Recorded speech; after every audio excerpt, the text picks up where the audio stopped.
Hi, Orland. I wanted to leave you some feedback on your narrative.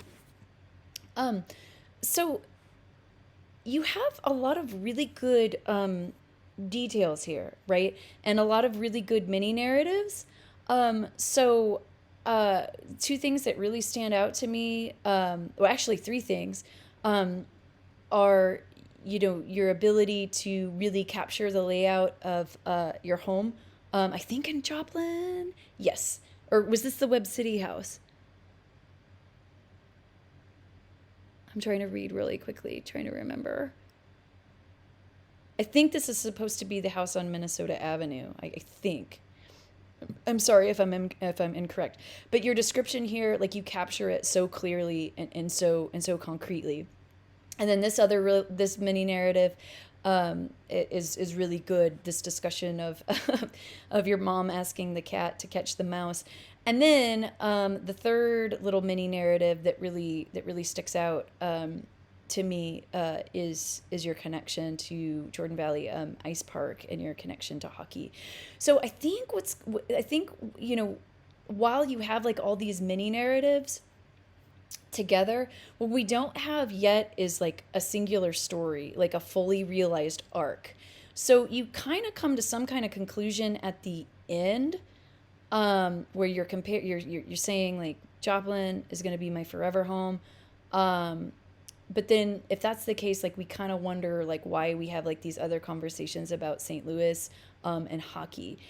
And honestly, at the beginning, I kind of felt like you dropped me in the middle of an essay that I didn't really know what it was going to be about and where it was going, right? So to me, this wasn't a clear introduction for an essay that had a clear purpose. And so, purpose and the story arc, those are the two big things that this reflection is missing. And really, I would call it a reflection at this point rather than a narrative, because it kind of feels like you're discussing this memory here, this memory there, this memory there, but there's no like clear thread kind of winding this all together. So maybe this can really be an essay about place, right? So maybe what you're really doing is you're talking about the different places that have and make meaning for you, that have made meaning and currently make meaning for you.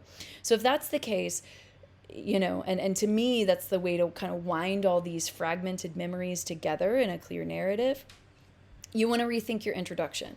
You probably also want to rethink your conclusion, and you want to rethink how you're going to link all these ideas together. So I would recommend um, re-outlining this thing. So kind of talking to yourself through the narrative. What's my main point in this paragraph? What's my main point in this paragraph? So on and so forth. Like you're writing outside of the narrative, right? Like my main point here, I'm telling a favorite memory about the house on Minnesota Street, and the memory is the cat catching the mouse.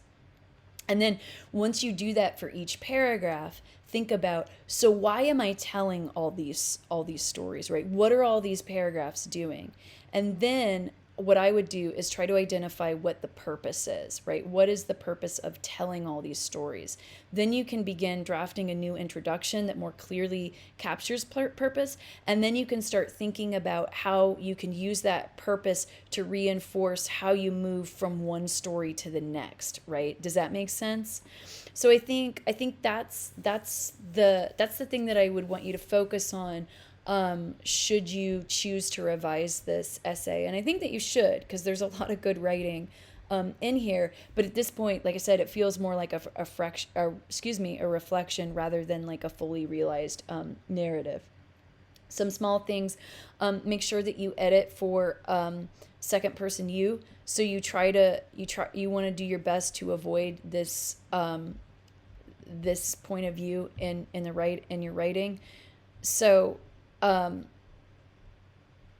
just try to write around this. So you'd say, I remember the exact layout of my house. So it's not when I walk into the room, it's when you do, right? Meaning that sounded funny. Meaning, like when you say you, it's like you're pointing your finger directly at me, at the reader. But I've never been into your house, right?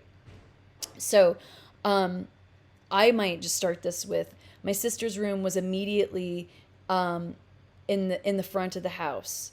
and there was also a closet to the left of her room, right? Does that make sense? So you're keeping the same ideas, but you're just editing out the second person point of view.